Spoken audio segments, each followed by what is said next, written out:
Hi guys, Dominus here. So the moment you guys have been waiting for, which is the Octo Companions second batch, has arrived.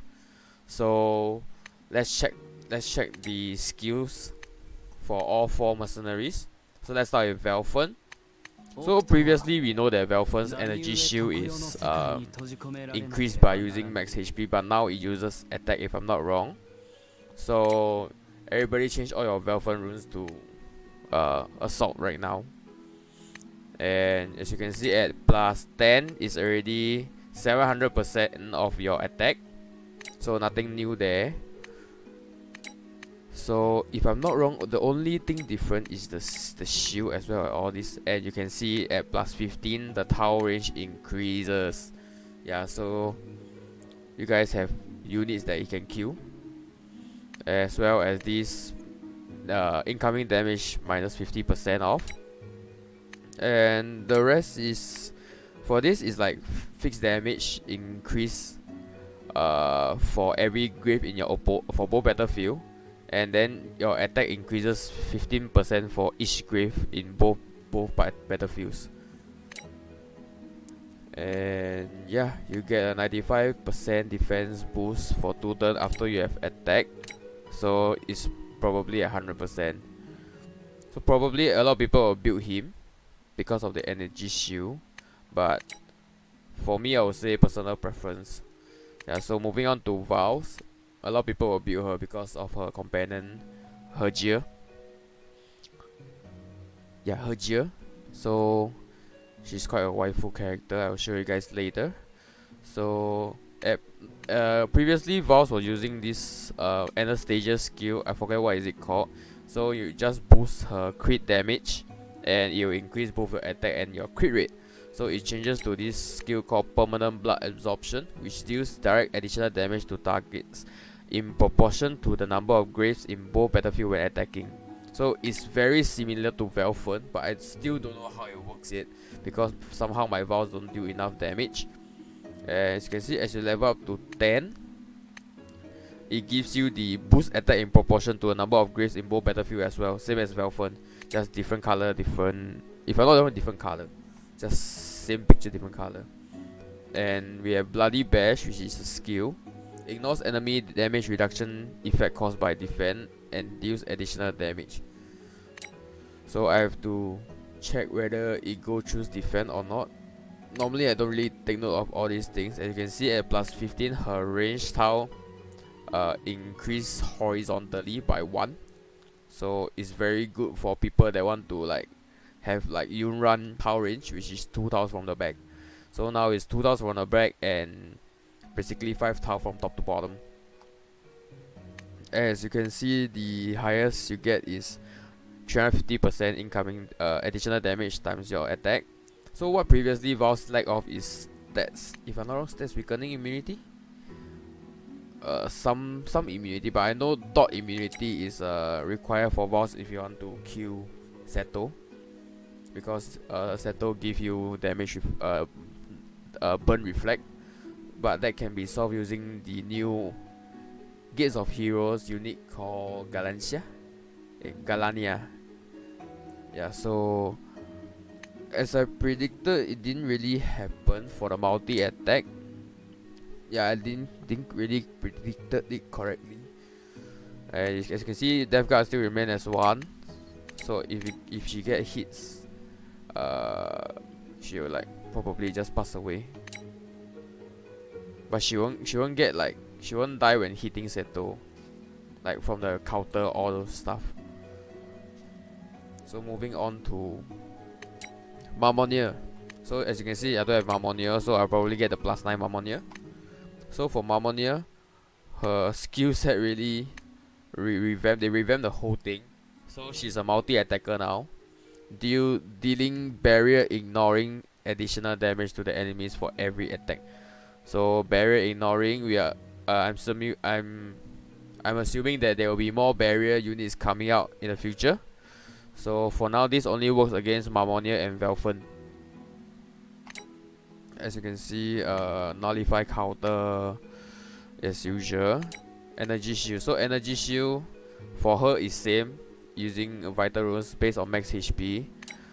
And at plus 10, let's see plus 10. Plus 10, it will be 15% additional damage times your max HP. And we have pro hit buff for 18 turns, as well as 200% of your max HP. And let me see, what is this? Oh, so we got this energy guard.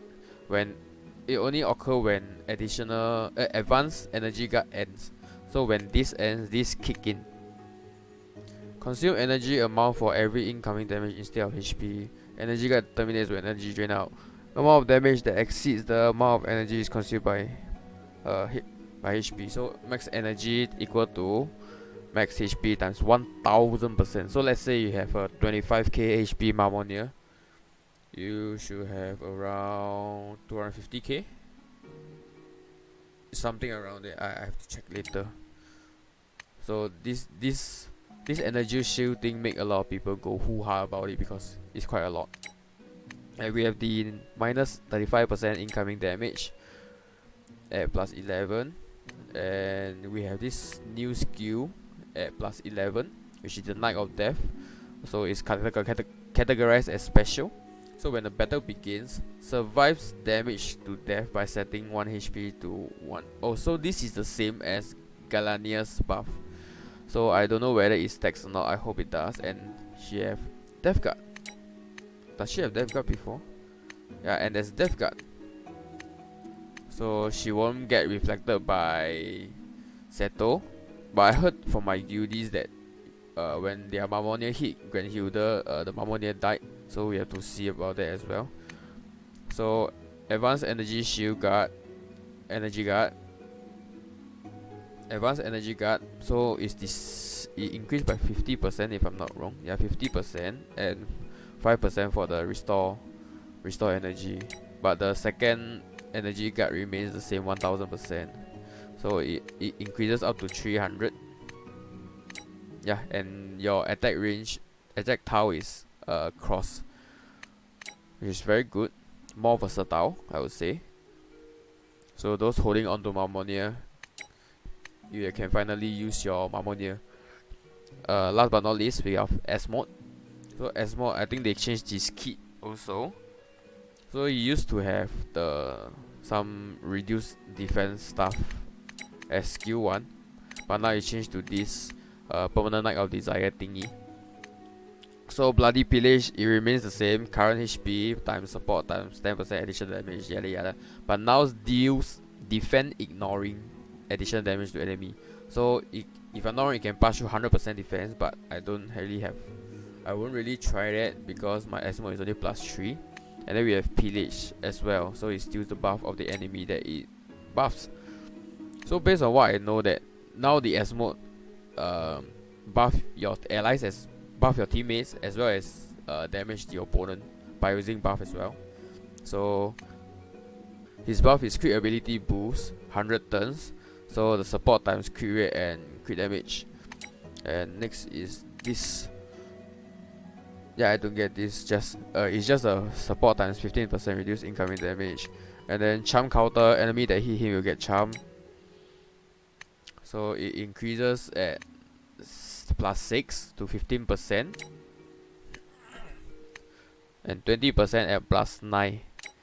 And your Knight of Desire increased by 5% and 10% at plus 10. So the highest you can get is plus 30% additional damage, and there's 2 buff for it, for his Knight of Desire. So at plus 15, his support will multiply by 20% of the crit rate as well as 40% of the crit damage. And when S modes die, this is something similar to like Helga. So when he die, it additionally boosts the crit rate by 25% as well as 50% multiplied by the support for 12 turns. Yeah, so basically that's it for him. Huge part of incoming damage. Yeah, all this normally I just treat it as the unit will die when I put onto the battlefield. So yeah, that's all for these 4 companions. I'll see you guys in the next one. Bye.